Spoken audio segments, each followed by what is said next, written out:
Bonjour, je me présente. Je suis Alice Bugot, j'ai 14 ans et je suis en classe de 3e. Alors aujourd'hui, je vais vous parler du manque de sommeil chez nous les humains, mais particulièrement chez nous les jeunes. Et oui, vous et moi, les ados, nous avons pris l'habitude de se coucher tard. Mais avec nos journées parfois bien chargées entre les cours à l'école et les activités sportives, le manque de sommeil se fait bien ressentir. En premier, je vais vous expliquer les cycles du sommeil. Deuxièmement, je vais vous expliquer le fonctionnement de notre mémoire. Troisièmement, je vais vous expliquer l'effet du manque de sommeil sur l'attention et notre temps de réaction. Par la suite, je vais vous expliquer les mauvaises habitudes que les jeunes ont l'habitude de prendre. Et pour finir, je vous donnerai mon top 5 de mes meilleurs conseils pour être en forme toute une journée. Le cycle du sommeil. Alors un cycle complet, donc une nuit complète, correspond à différentes phases. Il y en a 4 à 6 et elles durent environ 1h30 chacune. La première phase, c'est l'endormissement. La détection des sons et de l'environnement est encore possible à ce stade. Ensuite, il y a le sommeil léger, et la perception de l'environnement et des sons n'est plus trop possible. Arrive le sommeil profond. La personne dort très profondément et peu de choses peuvent la réveiller. C'est aussi un moment où la mémoire se consolide. La quatrième phase est le sommeil paradoxal. La mémoire continue à se consolider, mais en plus, les rêves font leur apparition. Et par la suite, il y a un micro-réveil. Et enfin, le vrai réveil.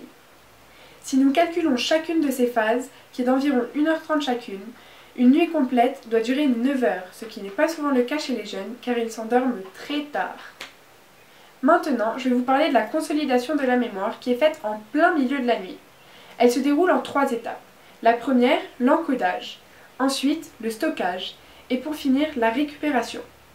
Nous allons prendre l'exemple d'un cours de dessin. L'encodage, c'est la transformation de ce qu'il a appris durant ce cours de dessin en message nerveux. Le stockage, lui, va trier ses souvenirs, ce qui est important et ce qui ne l'est pas. Par exemple, il va oublier la couleur de la robe de son professeur, mais il va retenir qu'il faut toujours colorier dans un même sens.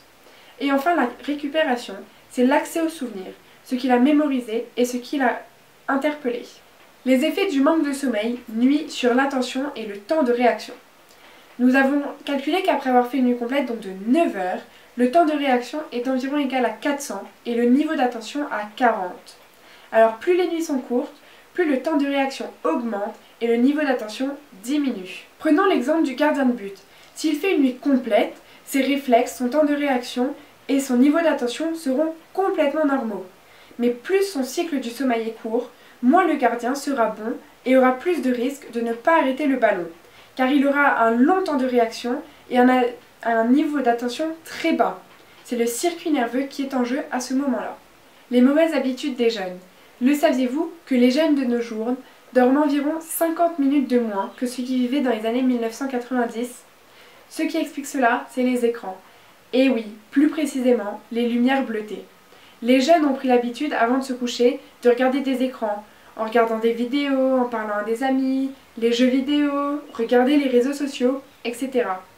Des tests ont été faits et montrent que les lumières bleutées excitent. La cigarette, les sodas, la caféine et les théines sont aussi des excitants. Et c'est ce qui empêche un sommeil sain. Pour finir à ce sujet, je vais vous donner mon top 5 de mes meilleurs conseils pour être en forme toute une journée et pour bien dormir. Pour bien dormir et faire une nuit complète sans problème, je déconseille les lumières bleues juste avant l'endormissement. Petit 2.